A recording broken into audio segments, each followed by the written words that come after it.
Check out these 3 mobility drills that every trail runner needs to stay speedy and injury-free. You know that feeling on the trail when you have navigated all of these rocks and roots and you're stepping here and there and you kind of feel like, oh boy, I'm really gonna feel this at some point. Well, I am here to help. My name is Dr. Chloe Costigan, and I am here to give you 3 mobility drills for you trail runners to keep you fast and fluid and injury-free. I was just out on a hike and trail run with my brother and with John for the first time in quite a while, and we were saying as we were running downhill, oh yeah, we are definitely gonna feel this tomorrow, because trail running is so unique in that you're never taking the same step, right? Especially in Pennsylvania or along the Appalachian Trail, you are constantly navigating rocks and roots as well as all the different elevation, right?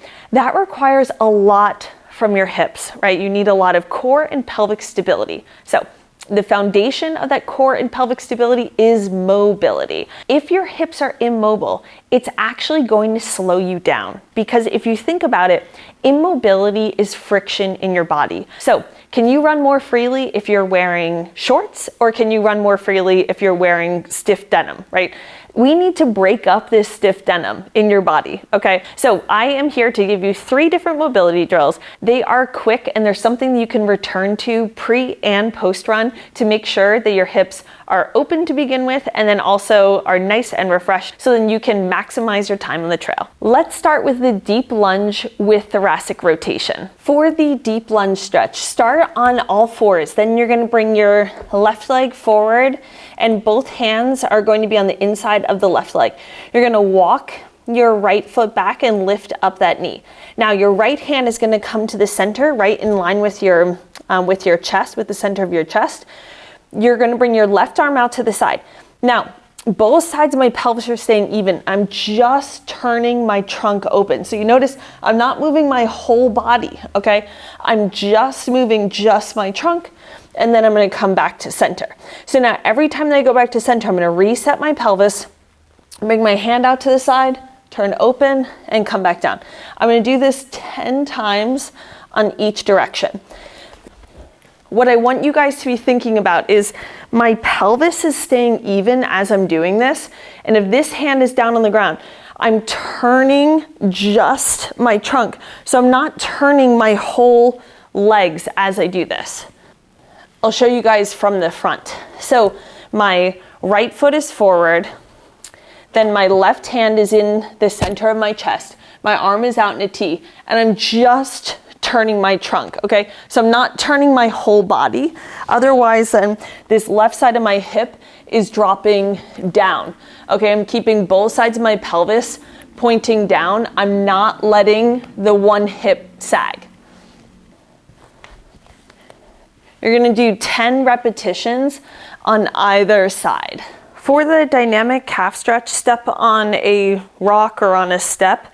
You're gonna step the left leg up. You're gonna be stretching this right ankle. So my right foot is on the very edge of the rock or the step, or in this case, a block.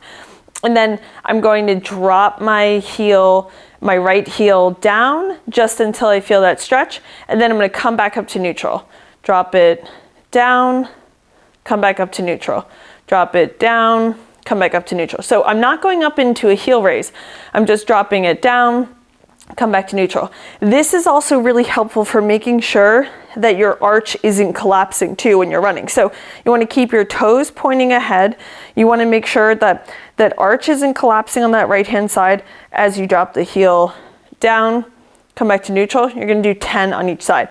Then you're going to switch sides.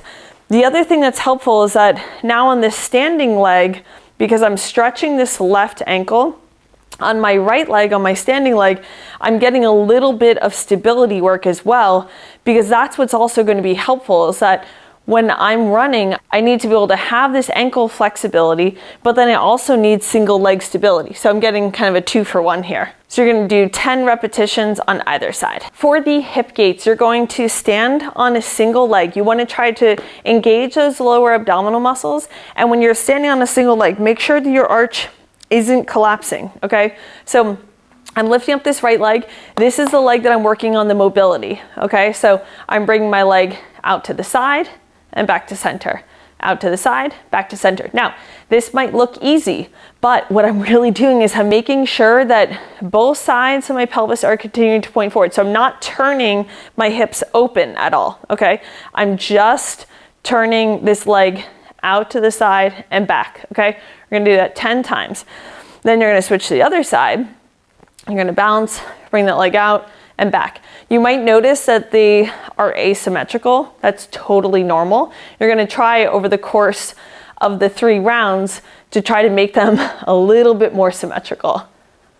When you're doing this, don't rush, okay? So if at first you need to hold on to something in order to focus on that mobility, that's fine. What I don't want you to do is, I don't want it to become this thing where you're just kind of whipping your body around, okay? I'm not moving my pelvis. I'm not rotating my trunk at all. My pelvis and my spine are staying stable. It's just my thigh bone that's pointing forward, and now it's coming out to the side. Pointing forward and coming out to the side, just like this. But I'm not turning my whole body open, okay? Do these 3 exercises for 3 repetitions. You're gonna do each exercise 10 times on each side and go through that for 3 rounds. Okay guys, so here's the deal. Trail running can be really challenging on our bodies. I really wish that I would have actually done this before this trail run that I just did 2 days ago. I think my brother would have also been very happy to have this as well. But we have worked on our hip flexibility, our spine flexibility, and our ankle flexibility. This is going to better prepare us for our next trail run, and it's also going to help us with recovery from our trail run that we just did. So I will make sure to use these 3 mobility exercises, and I hope that you guys do too.